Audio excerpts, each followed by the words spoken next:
Pace bene, masih di mea culpa. Dalam nama Bapa dan Putra dan Roh Kudus. Amin. Kita mau mendalami teks dari bacaan misa pagi pada hari raya Natal. Bacaannya dari Lukas 2 ayat 15 sampai 20. Setelah malaikat-malaikat itu meninggalkan mereka dan kembali ke surga, gembala-gembala itu berkata seorang kepada yang lain, "Marilah kita pergi ke Bethlehem untuk melihat apa yang terjadi di sana, seperti yang diberitahukan Tuhan kepada kita."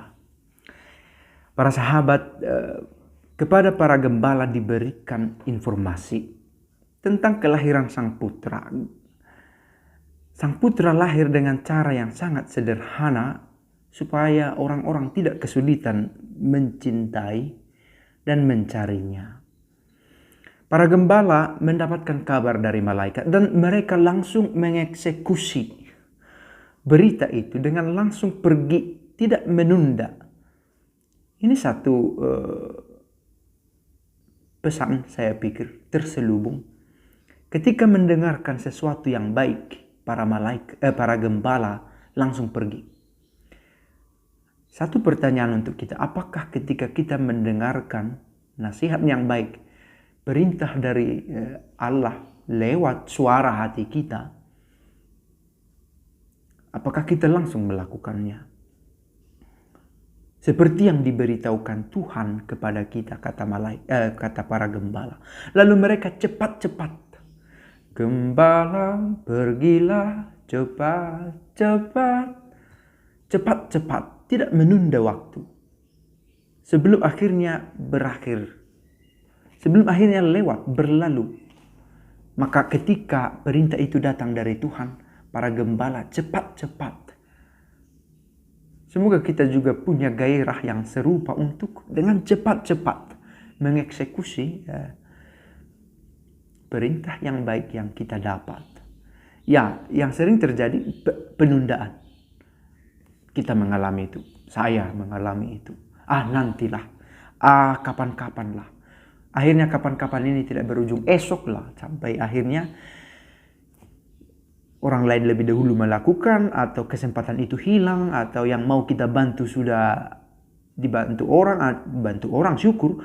Kalau yang mau kita bantu akhirnya kehilangan kesempatan, yang sakit akhirnya meninggal, yang miskin akhirnya menjadi terlantar, dan lain-lain. Karena penundaan, maka cepat-cepat melakukan perintah Tuhan. Seperti yang diberitahukan Tuhan. Lalu mereka cepat-cepat berangkat dan menjumpai Maria dan Yusuf dan bayi itu. Ada dua orang kudus yang disebutkan di sini. Ada Maria dan ada Yusuf. Kedua orang ini adalah dua manusia biasa seperti kita yang paling banyak dibicarakan dalam dokumen-dokumen magisterium kepausan. Sebagai orang kudus di dalam gereja. Syukurlah gereja kita memberikan penghormatan istimewa kepada para kudus yang dari teladan hidupnya kita bisa belajar banyak. Maria yang dengan rendah hati memberikan rahim. Joseph yang dengan siap sedia mendampingi Maria dan anak yang dikandungnya. Kita bisa belajar dari kedua tokoh ini, mungkin bisa kita terapkan dalam sehari-hari, hidup sehari-hari. Jadi mereka cepat-cepat berangkat dan menjumpai Maria dan Yusuf dan bayi itu yang sedang berbaring dalam palungan. Di dalam palungan, bukan di tempat yang mewah. Dalam renungan saya temukan kelahirannya sudah diramalkan sejak dulu kala, sudah digambarkan oleh para nabi, dipersiapkan oleh Yohanes Pembaptis. Tetapi di mana persiapan itu sampai pada akhirnya dia lahir di palungan? Tidak adakah ruang yang paling layak untuk persiapan yang sedemikian panjang? Akhirnya kita mengerti Kristus lahir dengan cara yang paling rendah, paling sederhana, supaya orang-orang yang paling sederhana pun bisa menjangkau dia. Karena kelahirannya untuk semua orang. Dan ketika mereka, para gembala, melihatnya, mereka memberitahukan apa yang telah dikatakan kepada mereka tentang anak itu.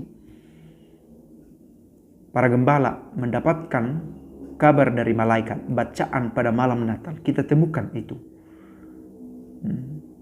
Jangan takut. Satu kesukaan besar. Sang Juru Selamat, Tuhan telah lahir. Dikatakan begitu. Dan itu yang diberitahukan tentang anak itu.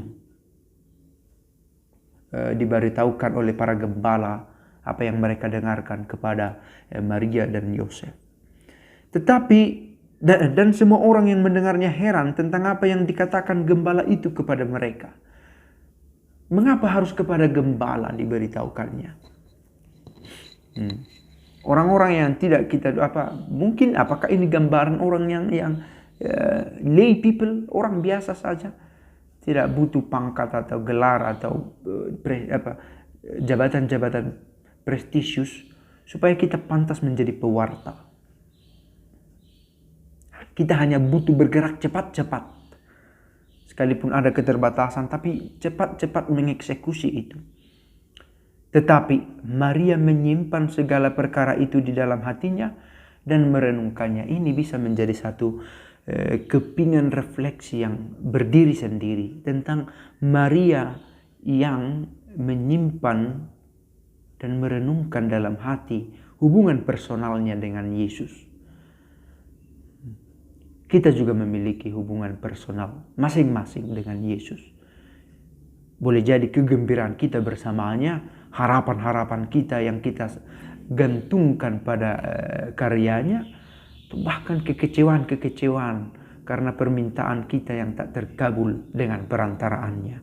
Itu semua menjadi bagian dari refleksi iman kita yang mematangkan dan memantapkan hubungan kita dengan Kristus dan dengan Bapanya.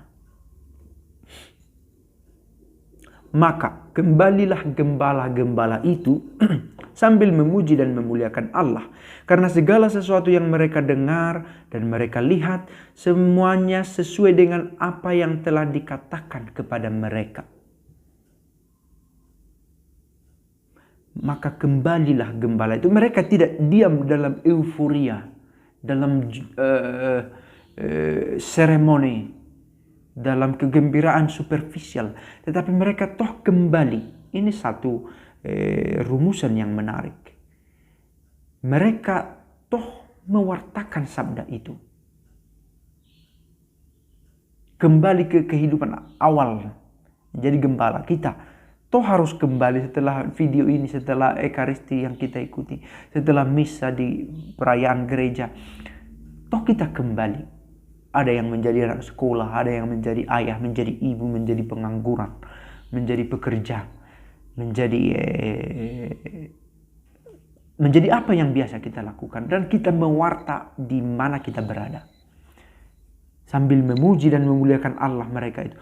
Maka satu kesukaan besar, itulah kelahiran Yesus. Apakah kelahiran ini membawa kesukaan besar sehingga kita punya alasan untuk memuji dan memuliakan Allah? Ini sebuah refleksi yang lain. Nah, semoga kita mempunyai sukacita yang besar dalam hati karena kelahiran ini.